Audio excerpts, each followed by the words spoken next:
যখন দেশের বাইরে আসার দরকার হবে এবং দেশের বাইরে বের হতেও যেন আমার কোনো সমস্যা না হয়, এই জিনিসটা বোর্ড খেয়াল করছে এবং যারা এই বিষয়গুলোর সাথে রিলেটেড মানুষ আছে তারাও এই বিষয়টা দেখবে এবং দেখছে বলে আমি মনে করি, এবং তারা হয়তো আমাকে একটা ডিসিশন দিবে যেটার ভিত্তিতে আমি হয়তো দেশে যে খুব ভালোভাবে খেলে অ্যাটলিস্ট টেস্ট ফরম্যাটটা ছাড়তে পারবো। টি-20 ও টেস্ট ক্রিকেট থেকে অবসরের ঘোষণা সাকিবের। জাতীয় দলের cricketer Shakib Al Hasan test cricket থেকে বিদায়ের ঘোষণা দিয়েছেন। ঘরের মাঠে দক্ষিণ আফ্রিকার বিপক্ষে 2 টেস্টের সিরিজের প্রথমটি অর্থাৎ মিরপুর টেস্ট দিয়ে অবসর নিতে চান তিনি। এছাড়া শেষ টি-20 ম্যাচ খেলে ফেলেছেন বলেও বৃহস্পতিবার সংবাদ সম্মেলনে জানিয়ে দিয়েছেন এই অলরাউন্ডার। সাকিব ওয়েস্ট ইন্ডিজে টি-20 বিশ্বকাপে সর্বশেষ আফগানিস্তানের বিপক্ষে টি-20 খেলেছেন।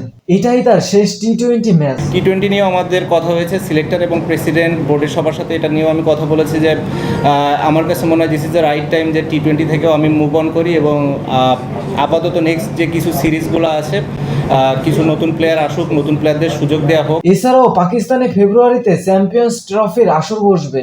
এই আসর দিয়ে ওয়ানডে ক্রিকেটকেও বিদায় বলতে চান তিনি। সাকিব জানিয়েছেন অবসরের বিষয়ে তিনি এরই মধ্যে নির্বাচক প্যানেলের সঙ্গে আলোচনা করেছেন। সর্বশেষ ঘরের মাঠে শ্রীলঙ্কার বিপক্ষে টেস্ট খেলেছেন সাকিব। তবে দেশে ফিরে নিরাপদে দক্ষিণ আফ্রিকার বিপক্ষে টেস্ট খেলে অবসর নিতে চান বলে উল্লেখ করেছেন। সাকিব বলেন, বিসিবির সঙ্গে কথা হয়েছে, ফারুক ভাই ও বোর্ডের নির্বাচক প্যানেলের সঙ্গে কথা বলেছি। যদি সুযোগ থাকে, আমি যদি দেশে গিয়ে খেলতে পারি, তাহলে মিরপুর টেস্ট হবে আমার জন্য শেষ। বোর্ড চেষ্টা করছে এটাকে কিভাবে সুন্দরভাবে অ্যারেঞ্জ করা যায়, যাতে করে আমি নিরাপদ মনে করি দেশে গিয়ে খেলতেও পারি এবং যখন দরকার হবে দেশের বাইরে বের হতে যেন আমার সমস্যা না হয়। এই বিষয়টিও বোর্ড খেয়াল রাখছে। টি-20 অবসরের বিষয়ে সাকিব বলেন, টি-20 নিয়েও আমার নির্বাচকদের সঙ্গে কথা হয়েছে।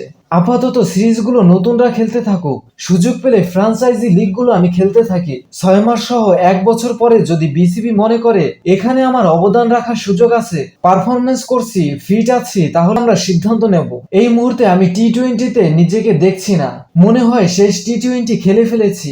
সাকিব জাতীয় দলের হয়ে 70 টেস্টে 4,600 রান করেছেন এবং দেশের পক্ষে সর্বোচ্চ 242 উইকেট নিয়েছেন। টি-20 খেলেছেন 129টি।